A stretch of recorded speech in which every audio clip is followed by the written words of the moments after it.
بسم اللہ الرحمن الرحیم۔ السلام علیکم۔ آج ہم جس کتاب کے بارے میں گفتگو کرنے جا رہے ہیں وہ کتاب ہے جناب علی شیرازی صاحب کی۔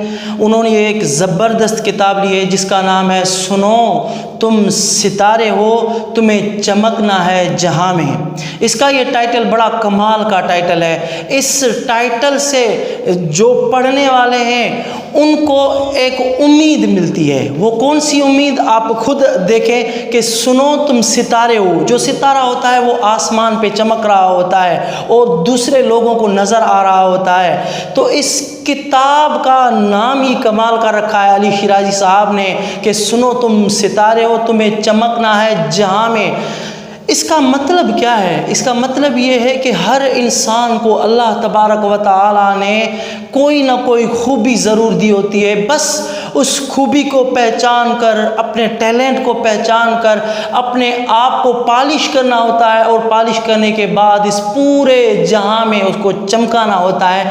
تبھی تو اس نے کہا کہ سنو تم ستارے ہو تمہیں چمکنا ہے جہاں میں۔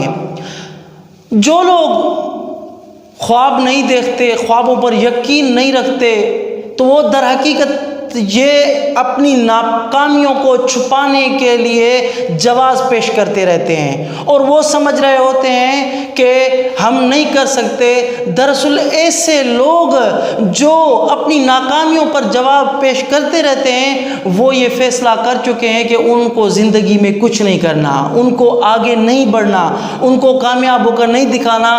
چاہے ان کو کوئی ایسی موٹیویشنل کتاب مل جائے، کوئی ٹریننگ اٹینڈ کریں، یا کوئی بھی استاد ان کو کچھ کہے، ان کی زندگی نہیں بدلنے والی۔ وہ خود کو نہیں بدلنا چاہتے کیونکہ انہوں نے فیصلہ کر لیا ہے کہ ہمیں آگے نہیں بڑھنا، اور وہ اپنی ناکامیوں پر جواز پیش کرتے رہتے ہیں۔ علی شیرازی صاحب اس کتاب میں ایک جگہ پر لکھتے ہیں کہ میری زندگی کا ایک خوبصورت تجربہ۔ وہ بتاتے ہیں کہ میری دوستی ایک بابا جی سے ہو گئی اور روزانہ بیس پر اس سے ملاقاتیں ہوتی رہتی تھیں۔ ایک مرتبہ کیا ہوا کہ اس بابا جی سے بات کرتے کرتے شام ہو گئی، کیونکہ بابا جی کی نظر کمزور تھی۔ نظر کمزور ہونے کی وجہ سے وہ نظر کا چشمہ لگاتے تھے۔ تو میں نے بابا جی کو دعوت دی کہ بابا جی آئیں، میں آپ کو اپنی گاڑی میں گھر تک چھوڑ آتا ہوں۔ تو اس دن بابا جی نے مجھے زندگی کے دو بڑے انمول سبق سکھائے۔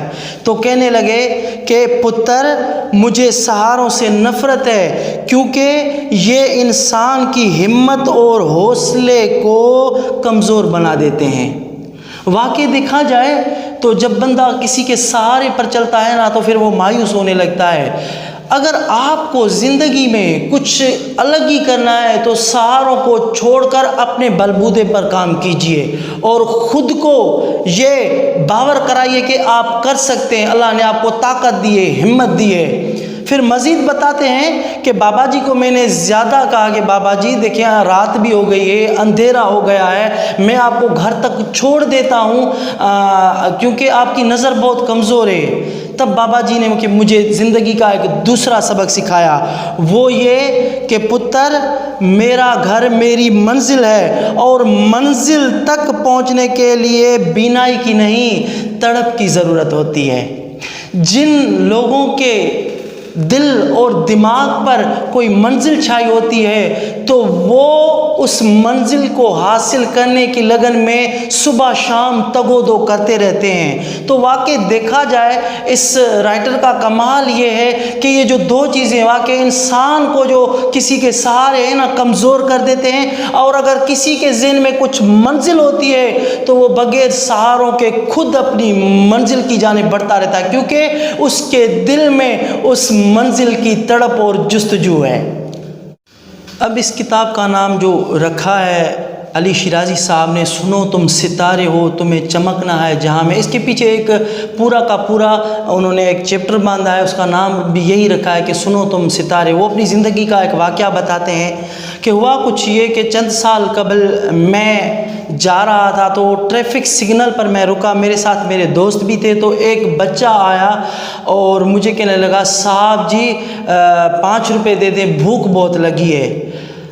تو اس بچے نے جب ایسا کہا نا تو میں نے اس کو قریب بلایا، قریب بلا کر پہلے تو مجھے بہت ہی اندر سے تکلیف ہوئی جب اس بچے نے مجھے کہا صاحب جی، مجھ پر قیامت بن کر ٹوٹا۔ پھر میں نے اس کو قریب بلایا اور پوچھا کہ بیٹا تم کہاں رہتے ہو؟ تو اس نے کہا کہ میں قبرستان کے پیچھے جو جھگیاں ہیں وہاں پر رہتا ہوں۔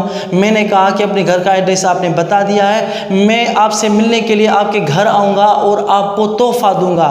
اس وقت میں نے اس کو پیسے نہیں دیے۔ تو ہم جب آگے چلو تو میرے دوستوں نے مجھے کہا کہ یار چھوڑو، یہ پیشہ ور افراد ہوتے ہیں، یہ مافیا ہوتی ہے، یہ اس طرح سے بھیک مانگتے ہیں، ان کا دھندا ہی یہی ہے، ان کا کاروبار ہی ہے لوگوں سے بھیک مانگنا۔ تو میں جب وہاں سے جا رہا تھا تو دور جا کر میں نے پوچھا کہ تمہارا نام کیا ہے؟ تو اس بچے نے کہا علی حیدر۔ علی حیدر کہا تو میں ساری رات اس کے بارے میں سوچتا رہا۔ اگلے روز مجھے علی حیدر سے ملنا ہے، میں نے ایک تحفہ لیا اور وہاں پر گیا اور وہاں پر جا کر ان کی جھگیوں میں جا کر ان کے ساتھ میں بیٹھا، ان کے ساتھ والدین کے ساتھ میں بیٹھا، ان سے بات چیت کی میں نے اور ان کے ساتھ میں نے کھانا کیا اور علی حیدر کو تحفہ دے کر میں واپس لوٹ آیا۔ اور اس دن میں نے تہیہ کر لیا کہ ان لوگوں کی زندگی مجھے بدلنی ہے، ان کو تبدیل کرنا ہے۔ میں نے اپنے ایسے ٹھان لی۔ جب میں نے آہستہ آہستہ کر کے ان کے ساتھ دوستی کر لی، وہ ہفتے میں ایک دن میں نے مقرر کر لیا تھا کہ ان کے پاس مجھے ضرور جانا ہے۔ کرتے کرتے میں نے ان کے والدین سے ایک مرتبہ کہا کہ جتنے بھی یہ جھگیوں میں بچے رہتے میں ان کو پڑھانا چاہتا ہوں۔ تو کیونکہ میرا کوئی مفاد نہیں تھا، میری ان کے ساتھ دوستی بن گئی تھی تو روزانہ بیس پہ جانا بھی ہوتا تھا، تو وہ مان گئے۔ میں نے ان کو پڑھانا شروع کر دیا۔ دراصل وہ پڑھانا نہیں تھا، وہ دراصل ان کو خواب دکھانے تھے۔ وہ خواب کون سے؟ وہ خواب یہ تھے کہ سنو تم ستارے ہو، تمہیں چمکنا ہے جہاں میں۔ ان کو تیار کرتا جا رہا تھا۔ پھر اللہ کا کرنا یہ ہوا کہ کچھ عرصے بعد ان کے والدین کے مشورے سے ان بچوں کو میں نے ایک پرائیویٹ اسکول میں داخلہ دلایا اور وہ بچے 5 سے 6 سال ہو گئے اس پرائیویٹ اسکول میں پڑھ رہے ہیں۔ اب جب میں نے ان کو داخلہ دلوایا، وہاں پر ٹیچر ان سے تعریف پوچھتے کہ بھائی آپ کے والد کیا کرتے ہیں، تو شرم کے مارے بچے ان کو بتا نہیں سکتے تھے۔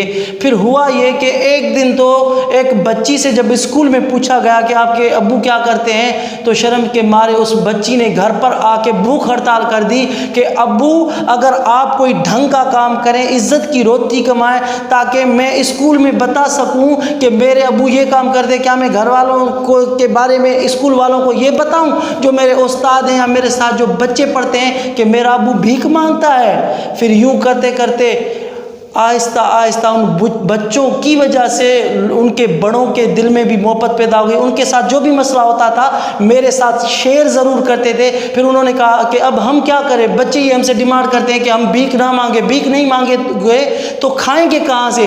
تو میں نے آہستہ آہستہ کسی کو مشورہ دیا اور ان لوگوں نے، کسی نے سبزی کی ریڑھی لگائی، کسی نے برف کا ٹھیلا لگا لیا، کسی نے کوئی جوس کا ٹھیلا لگا لیا۔ یوں کرتے کرتے وہ لوگ جو بھیک مانگا کرتے اپنے پیروں پر آپ کھڑے ہوئے اور آج ان کے بچے اس اسکولوں میں پڑھ رہے ہیں۔ میں امید کرتا ہوں کہ یہ آگے چل کر بہت کارآمد ثابت ہوگے اور اللہ تبارک و تعالیٰ نے میرا یہ کہنا سن لیا کہ میں نے ان کو تبدیل کر پایا، ان کی سوچ کو تبدیل کر پایا اور اب ان جھگیوں کے والے کے بچے اسکول میں بھی پڑھتے ہیں اور وہ جھگیوں والے جو پیشہ ور، جن کو میرے دوست کہہ رہے تھے یہ پیشہ ور افراد ہیں، بھیک مانگتے ہیں، اور وہی لوگ کبھی ریڑھیوں پر سبزی بیچ رہے ہوتے ہیں اور کہیں پر برف بیچ رہے ہوتے ہیں اور کہیں پر کوئی جوس بیچ رہا ہوتا ہے۔ تو مجھے بہت خوشی ہوتی ہے کہ اللہ تعالیٰ نے یہ مجھ سے کام لیا کہ میں ان لوگوں کی مدد کر پایا اور ان کو تبدیل کر پایا۔